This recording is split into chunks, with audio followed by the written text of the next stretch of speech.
কাতারে গাজা যুদ্ধ বন্ধে শান্তি আলোচনার জন্য যাওয়া হামাস নেতাদের টার্গেট করে বিমান হামলা চালিয়ে পরিস্থিতি ঘোলাটে করে তুলেছে ইসরায়েল। মঙ্গলবার কাতারের রাজধানী দোহায় চালানো এই বিমান হামলার লক্ষ্য ছিল হামাসের রাজনৈতিক নেতাদের হত্যা করা।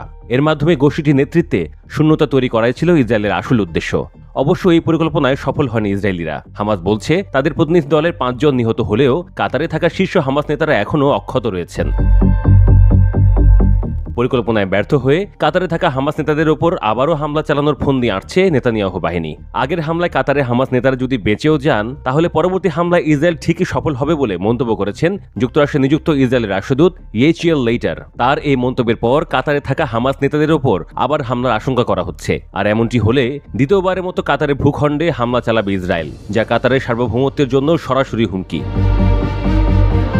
গাজা যুদ্ধ নিয়ে ইসরায়েল ও হামাসের মধ্যে মধ্যস্থতাকারী হিসেবে কাজ করছে কাতার। আর কাতারের ভূখণ্ডে শান্তি আলোচনার জন্য আসা হামাস নেতাদের টার্গেট করে হামলার বিষয়টি প্রশ্নবিদ্ধ হয়েছে। এই হামলার গাজা যুদ্ধের শান্তি আলোচনাকে ঝুঁকির মুখে ফেলবে বলে আশঙ্কা তৈরি হয়েছে। ইসরায়েলের হামলায় কাতারের এক নিরাপত্তা কর্মী নিহত হয়েছেন বলেও জানা গেছে।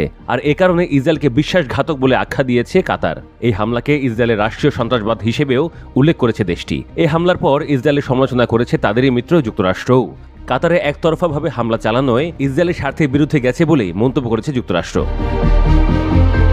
এর মধ্যে দ্বিতীয় দফা কাতারে থাকা হামাস নেতাদের ওপর হামলার ইঙ্গিত দিয়ে পরিস্থিতি উত্তপ্ত করে তুলেছেন ইসরায়েলের রাষ্ট্রদূত ইয়েচিয়েল লেইটার। মঙ্গলবার রাতে ফক্স নিউজের স্পেশাল রিপোর্ট অনুষ্ঠানে হাজির হয়ে এমনই ইঙ্গিত দেন তিনি। লেইটার বলেন, কাতারে হামলা চালানোয় এই মুহূর্তে হয়তো আমাদের কিছুটা সমালোচনার মুখে পড়তে হবে, তবে ইসরায়েল এটি সামলে নিতে পারবে।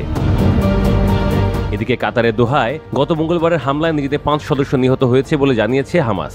নিহতদের মধ্যে হামাস নেতা ও প্রধান মধ্যস্থতাকারী খালিল আল হায়ার ছেলেও রয়েছে। তবে কাতারে থাকা হামাসের শীর্ষ নেতারা হামলার পরও বেঁচে গেছেন বলে জানিয়েছে তারা।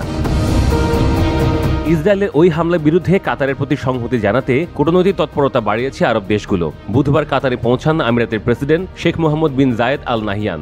জর্ডানের যুবরাজ হুসেনেরও কাতার সফরে যাওয়ার কথা। এছাড়া বৃহস্পতিবার দোহা সফরে যাবেন সৌদি যুবরাজ মোহাম্মদ বিন সালমান। এদিকে কাতারে হামলার ঘটনায় ইসরায়েলকে কড়া বার্তা দিয়েছে ইউরোপীয় ইউনিয়ন। চরমপন্থী ইসরায়েলি মন্ত্রী ও ইসরায়েলের সঙ্গে বাণিজ্য চুক্তি স্থগিত করার হুমকি দিয়েছেন ইউরোপীয় কমিশনের president Ursula von der Leyen. এই পরিস্থিতিতে কাতারে দ্বিতীয় দফায় হামলা চালালে আরও কোণঠাসা হয়ে পড়তে পারে ইসরায়েল।